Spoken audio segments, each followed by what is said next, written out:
Di sini ada fitur yang penting untuk keamanan, yaitu log aktivitas. Ini penting jika terjadi indikasi adanya kecurangan user.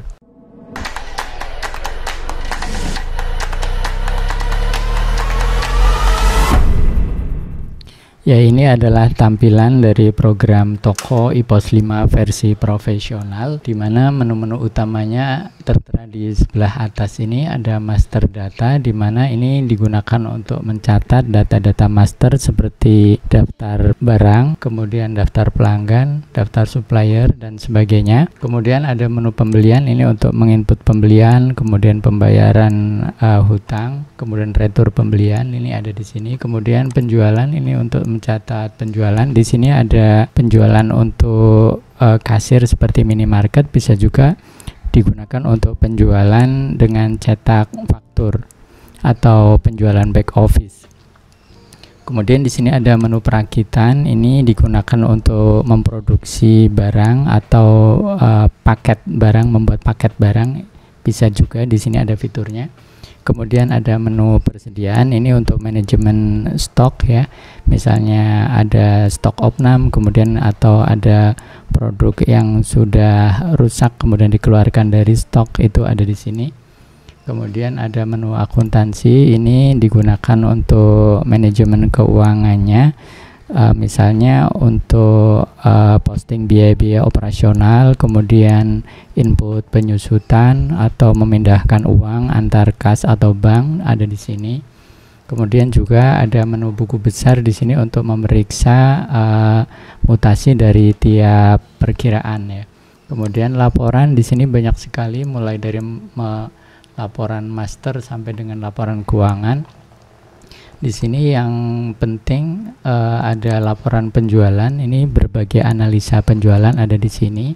Ada laporan penjualan per item, laporan penjualan per sales, per wilayah. Kemudian juga ada grafik penjualan ya. Kemudian juga ada laporan CSV faktur pajak keluaran, ini untuk memudahkan laporan pajak.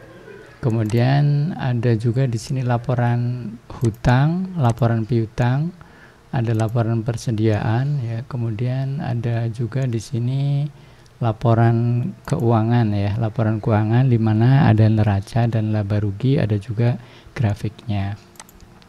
Kemudian menu yang terakhir ini adalah pengaturan, di mana di sini ada beberapa fitur yang penting, antara lain menu untuk backup ya. Di sini juga ada pengaturan untuk auto backup agar bisa membackup data secara otomatis. Kemudian bisa impor dari Excel, ekspor dari Excel. Bagi pengguna IPOS yang lama bisa juga ini impor dari IPOS versi 3 dan versi 4. Kemudian di sini ada panduan penggunaannya yang berupa teks disertai dengan gambar. Kemudian juga di sini ada fitur yang penting untuk keamanan, yaitu log aktivitas, di mana kita bisa melihat aktivitas dari setiap user yang ada. Jadi karyawan-karyawan kita melakukan apa saja di dalam program ini bisa ketahuan.